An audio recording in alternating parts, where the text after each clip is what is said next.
there are n number of attending the questions, but one needs to maintain the content same. Okay, here in this platform I am giving you one way of attempting the question. It doesn't mean that same words you should use here. Whatever the content is there, you cannot deviate from the content. Content will remain the same. It's all about the usage of the words. It depends on you, the way you want to use, which words you want to use, whether you want to simplify your words or else hi-fi words you use. That doesn't matter. The thing is that you have to use the content. You have to cover the content whatever the question demands. In accordance with that, you have to write. You can beautify your answer or else simplest words you can keep. That's not the case here. Now we take up a question.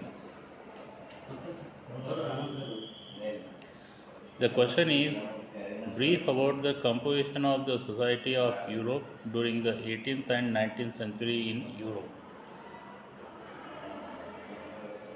See here, whatever the society composed with during 18th and 19th century, that we need to pay attention. There in that society, the aristocrats were powerful, though they were numerically small. In all the societies it happens. The people who are really minority, they are minor. That doesn't mean that they are not strong enough. Educationally, financially, the people are holding their influence. Those who are influential, they are always numerically small only. No society is away from this kind of theme, this kind of issue. In every society, the influential people will be in small number.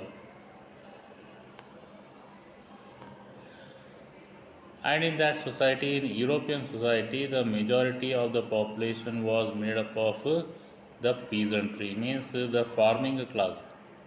Those who are laborers or else small landholders or any other section of the society, like carpenter or potters or else any other profession they belong to.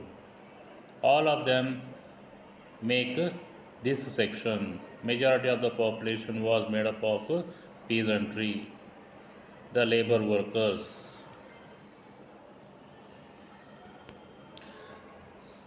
And here, to the west of the continent, the bulk of the land was farmed by tenants and small owners. Look at here. To the west, bulk of the land was farmed by tenants. Who are these tenants? Those who actually are tilling the land are called as tenants, not the owners. Owners are not called as tenants. Owners of the lands were not called as tenants. The one who is really tilling the land, who is involved in farm activity, they are called as tenants. To the west, the bulk of the land was farmed by tenants, and some other farmers were also there, those who have land, small land in their hands. They were farming there. It means the large scale lands who owned, they never came down to till the land. They did never work there in their lands. And in the eastern and central Europe, the pattern of land holding was characterized by vast estates which were cultivated by serfs. Means here the pattern is changed. Towards western side the pattern is changed. In European continent only, The differences are there, the farmers, how they cultivate. Land holding pattern also was changed. In Eastern and Central Europe, it was characterized by vast estates.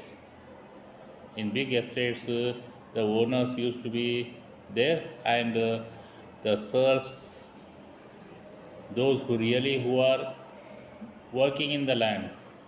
Now here in Central and Eastern Europe, they were called as serfs. The serfs are cultivating actually in the land, not the owners of the land. This is how we find the composition and the distribution of power and the system of economic activity and other things about the composition. Thank you.